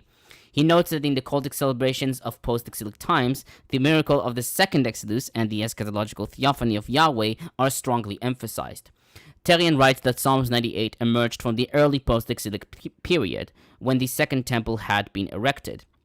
And Gerstenberger comments, quote, as our hymnals often contain songs for special occasions and festive events, we may speculate whether that the Yahweh kingship hymns were linked with a yearly festival, for example, of the enthronement of Yahweh or the beginning of the new year. Theories to that effect abound. What we can exclude with some degree of certainty in regard to the kingship psalms is a pre-exilic feast held at Jerusalem or Samaria with the participation of the reigning king, and all the ritual of the dying and rising God, sacred marriage, etc. Yahweh kingship psalms, as extend to the Psalter, are much too young to reflect the monarchic state of affairs, to reflect that monarchic state of affairs. Connotations are rather with community life in exilic or post-exilic times, as pointed out many times in the structure analysis. Therefore, I conclude that Psalms 98, along with the other texts of the group, was used whenever opportune to celebrate Yahweh's supreme authority, even over the imperial forces of the date that dominated the whole known world. The festive calendar of the year gave ample opportunity to rally behind Yahweh's overlordship and Sabbath worship services, probably arising in the Persian epoch, where good occasions as well. Compare Leviticus 23, 1-3. Well, so they had to worry about imperial forces too. Well, at least they couldn't shoot their blasters very accurately. Yeah, well, and that's when Jesus took out the Death Star and saved us all.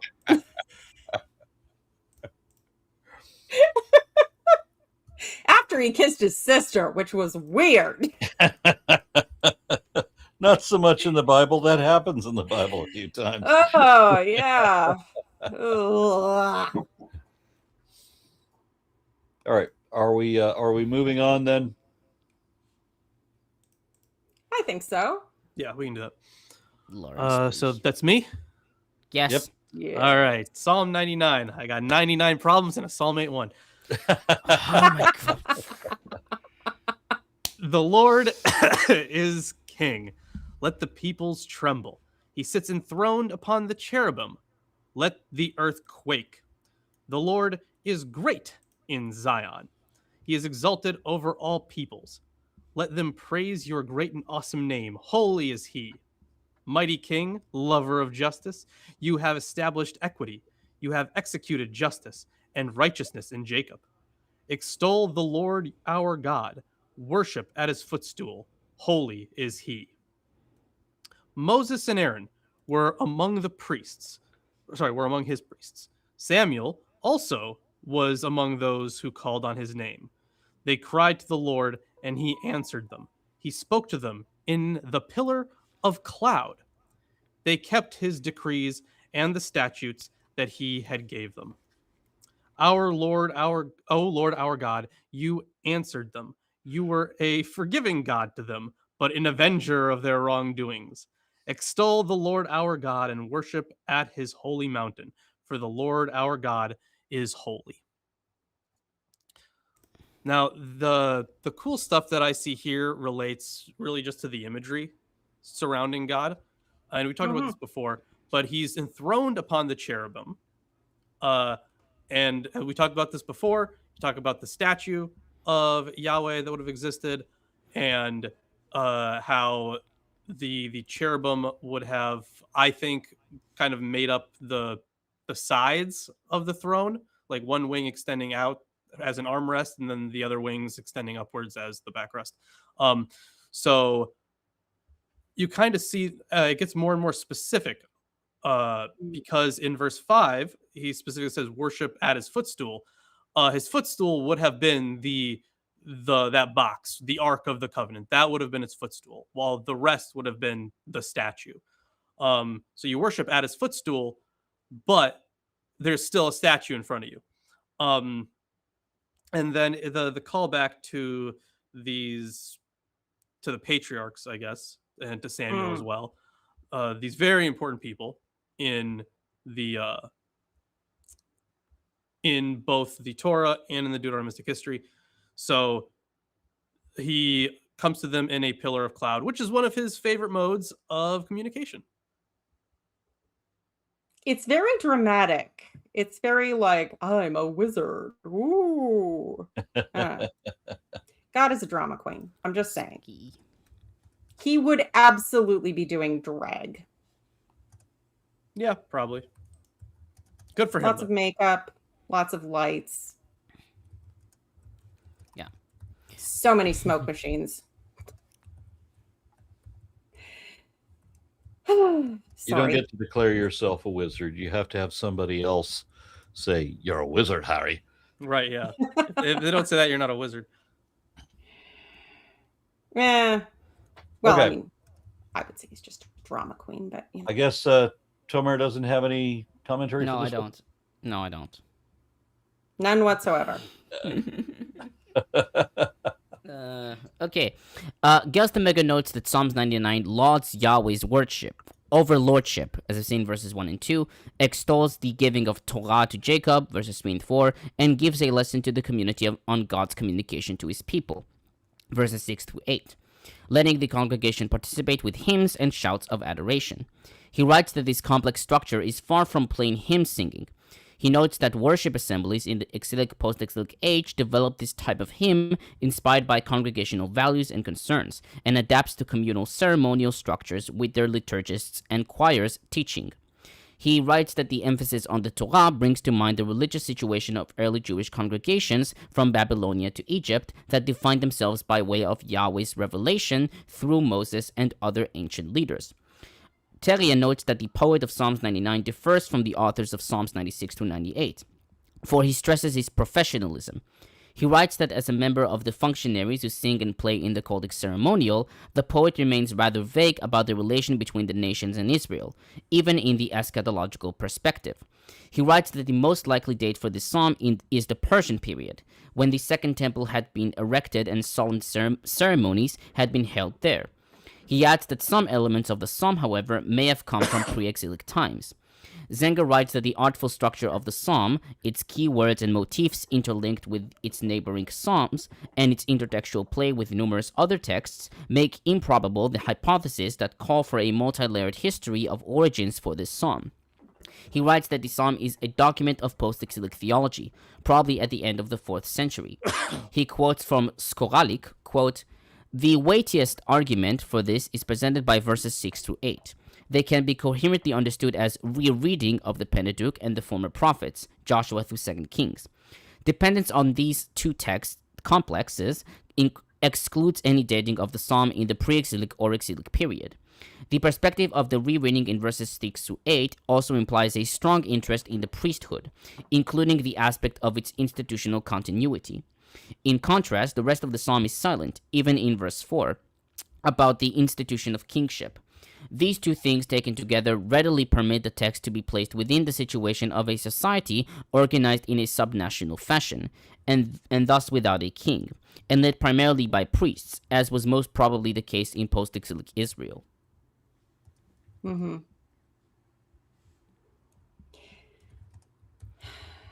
I wonder if that's where they got the story of the, when they made Saul king and Samuel being like, oh, no, a king will do all these horrible things to you. And we want a king anyway. Everybody else has a king. That it was more a reflection of the post-exilic loss of power by the priesthood when people wanted, secular rulers for at least some of what was going on because, Well, they definitely saw them getting a king as a bad thing in those later years. That was one of their justifications for why they were destroyed and taken over by the Babylonians. Mm-hmm. Is that like, oh, well, see, we shouldn't have had a king, guys. That was one of the issues. But there was also a huge history of theological justifications for the kingship, particularly of David and his line. Well, so right, you're kind of talking out of both sides of their mouths. Yeah, which is why, like in later theology, you always need to do some kind of Cirque du Soleil bullshit to get yourself out of that. Yeah, it's very post-exilic. Like, hey, we're back. what did we fuck up? Oh, we had a king. We didn't worship God properly. What did we fuck up? That was, yeah, because they were like, listen, if some other nation destroys us, that's because God wanted it that way. We must have done something wrong. One of my favorite movies, which I've been trying to get Lilith to watch, there's a line where the squabbling guys are fighting, and you say, "You want to be leader of this gang?" "No, we agreed, no leader." "Right. So shut up and do as I say." Oh, good times. Yeah, we have to watch that one. I'll even get my devil horns for it. I don't have them with me now. But yeah, it's okay. So Lilith, is it not your I get Psalm 100. Yay! Yay! Hey, 150 Psalms. We're 2/3 of the way through this damn book. Although this is an exceptionally short psalm. Although I will say for the Bible, like, look at this. Okay, we've done this. We have this yet to do. So we're going. We're making it. We're doing it. Yeah, we're doing it. When we were doing Atheist Sunday School, I was always checking, like, basically every time, like, how much we have left, and I was comparing it. And I was like, oh, it looks like we're halfway through. But the thing is, you can tell what we've read through because, like, the edges of the paper were, like, noticeably darker for the ones that we've already read. So if you close the book, you still see the exact line that we were at. Yeah, there you go. There you go. Well, this Bible's seen a lot of use, so I doubt it would be quite as useful for that. Anyway, Psalms 100. A psalm for gay. You muted, Lilith. Okay. Did I get the title out at any rate?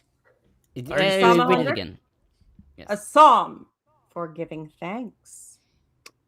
Shout for joy to the Lord, all the earth. Worship the Lord with gladness.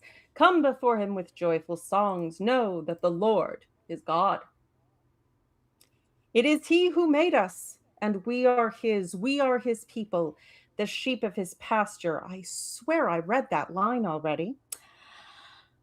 Enter his gates with thanksgiving and his courts with praise. Give thanks to him and praise his name, for the Lord is good, and his love endures forever.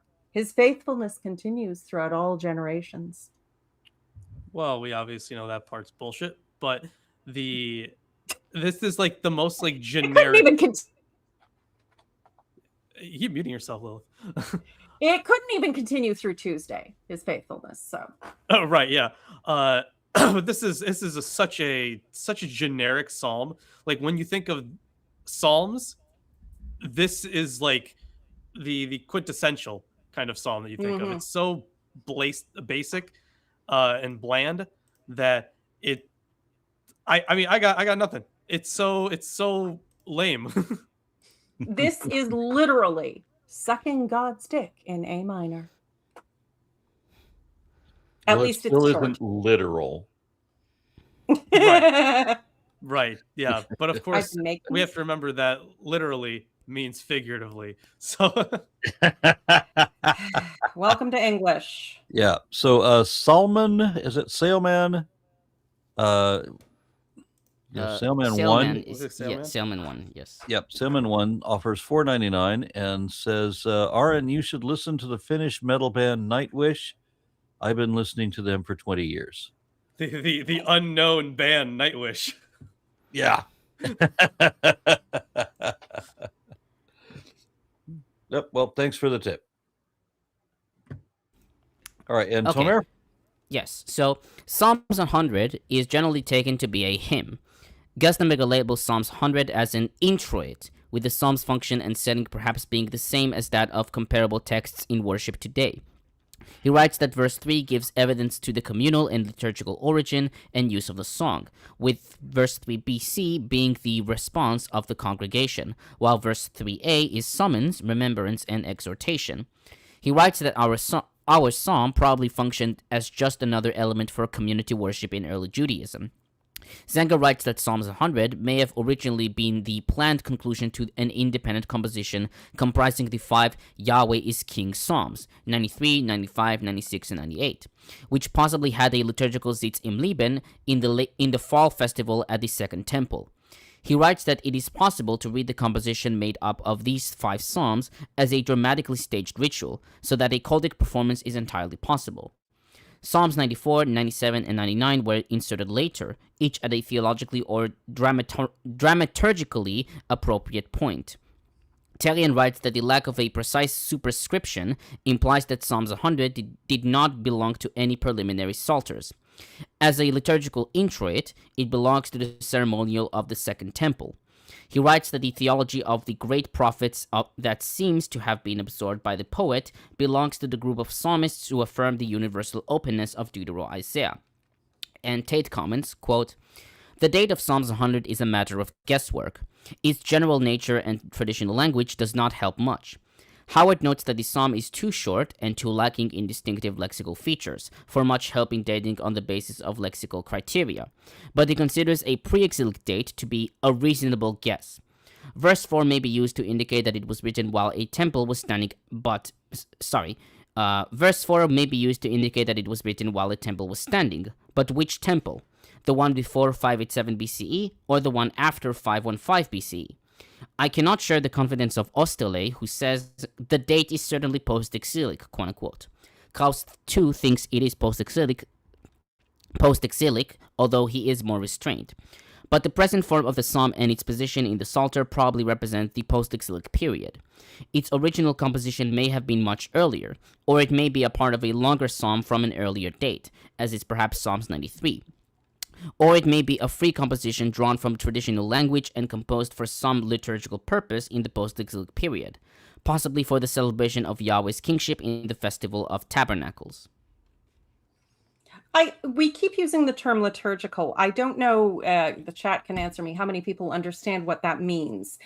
But in more traditional forms of worship, and you can still see this in some Catholic churches and Latin churches, and a couple of the more high Anglican or whatnot, you get these traditional little blurbs that happen that give structure to your worship service. You know, you have a call and response, you have a little, invocation that is said, a little, the people say this and we say that. And you will have different ones, and maybe a more extensive one for a holiday, for an Easter celebration or something like that. But there's always this sense of small structural bits that put together. That's what they're saying this very likely is, and I agree. It's a small little call that could be, maybe it could signify the ending of this part of the service, the beginning of that part of the service. We're now going to do the sacrifice, the call in, the call out, it's a little longer than the Lord be with you and also with you. But kind of that vibe, although again, in a larger, more structured service. Yeah, I don't understand how there can be so certain that it's a him. It could be a her. Oh my God. I don't know if Hebrew genders everything the way that so many European languages do. It does. It does. Mm. I mean, I think a mizmor is it? I mean, it's not. It's unclear. I mean, I don't know if that's feminine because it's mizmor echad. Maybe it's male. Mizmor echad. Kama mizmorim. Mizmorim. Yeah, it's male. It's male. Okay, it is male. So there you go. It is a him, not a her. Yes. Okay, so Psalms 101. Yeah, sure. I think we can finish with Psalms 101. Yeah. And hey, make sure you remember the title. Yes. Of David. Of David, a psalm. There, you're happy. Although I do want to check how the Septuagint has it, if at all. No. I will sing of faithfulness and justice. I will chant a hymn to you, O Eternal One. Eternal One is Yahweh, basically. I will study the way of the blameless. When shall I attain it? I will live without blame within my house. I will not set before my eyes anything base. I hate crooked dealing. I will have none of it. Perverse thoughts will be far from me. I will know nothing of evil. One who slanders a friend in secret, I will destroy. I cannot endure anyone haughty and proud. My eyes are on the trustworthy ones of the land, to have them at my side. One who follows the way of the blameless shall be in my service. One who deals deceitfully shall not live in my house. One who speaks untruth shall not stand before my eyes. Each morning I will destroy all the wicked of the land, to rid God's city of all evildoers. Very, finally we see a clapback from the psalmist. Instead of just going like, crying in a corner, he decides to actually go like, and this, from reading it, it does sound kind of like some higher temple priest or some temple official is writing this, because he kind of he says, like, no one who practices deceit shall remain in my house, even though it's God's house. But he does he's speaking directly to God at the beginning of the psalm. So some higher priest who is seeing the issues within his own community and he wants to do something about it, including destroying all of the wicked. Oh. I can totally see it. Absolutely. I totally get that vibe. It's very much like when the pastor's wife runs the prayer chain and gets all the good gossip and tells her husband, and then he tells a very pointed sermon that Sunday on certain things that should not be going on. But no names are mentioned, of course. It's just what the Holy Spirit moved him to talk about, and conviction you feel is obviously the work of God.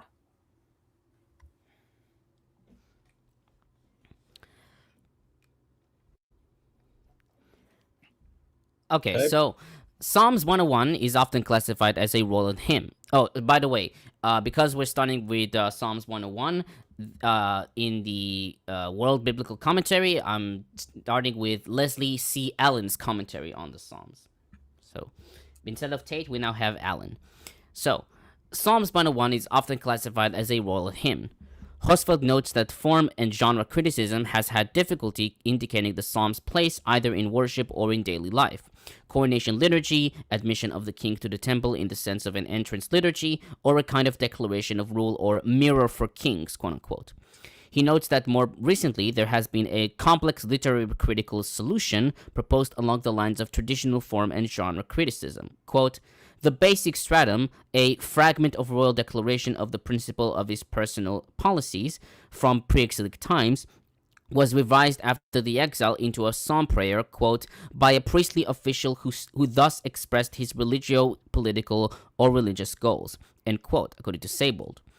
Allen writes that the interpretation of Psalms 101 as a lament seems to do most justice to its evidence overall.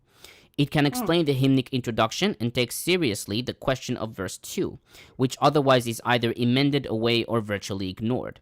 He writes that most probably the psalm is a royal lament that majors in a confession of innocence and contains a hymnic passage and wisdom motifs.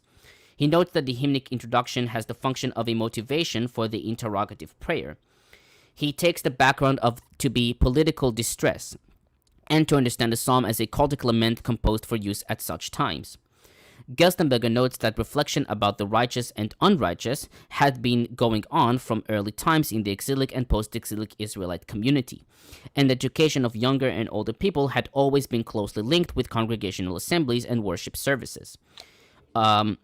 He writes that language, imagery, theology, confrontations of just and unjust clients of Yahweh, all this points to the early Jewish community, not to monarchic society, as the original setting. Thus, portrayals of ideal types and their opposites were probably articulated and used in exilic, post-exilic worship assemblies. He further writes, quote, Psalms 101 takes us not into the royal world of dynastic autocracy, but into the midst of the theological anthropology of early Jewish communities. The portrait of a righteous man who knows himself to be on the correct path corresponds to the description of Job. Quote, he was blameless, tam, and upright, one who feared God, turned away from evil, end quote, Job 1:1. His behavior, consequently, was self-confident. Quote, I put on righteousness, tzedek, and it clothed me. My justice, mishpat, was like a robe and a turban, end quote, 29:14. Moreover, the righteous was convinced of his responsibility to engage actively in the battle for justice. Quote, I broke the fangs of the unrighteous and made him drop his prey from his teeth. End quote, 29:17. This way, our text cannot be considered a picture of the ideal monarch or of anybody protesting his or her innocence and receiving a divine oracle. Most likely, it purports to be a portrait of the ideal believer in Yahweh. As such, our psalm is a didactic text, in that it exemplifies the reflection, confession, and instruction of the early Jewish community. If the Masoretic text of verse 2b is correct, it may even develop the picture of an exemplary wise man, who may count on the visit of God at night or in some vision to communicate wisdom. At least some wise friends of Job claim such revelatory encounters. Compare Job 4:16-17, 33:19-24. That's it. Okay. So I was a little confused as to why we left on 101 and not 100 because, I was going to go on because around. I wanted to read.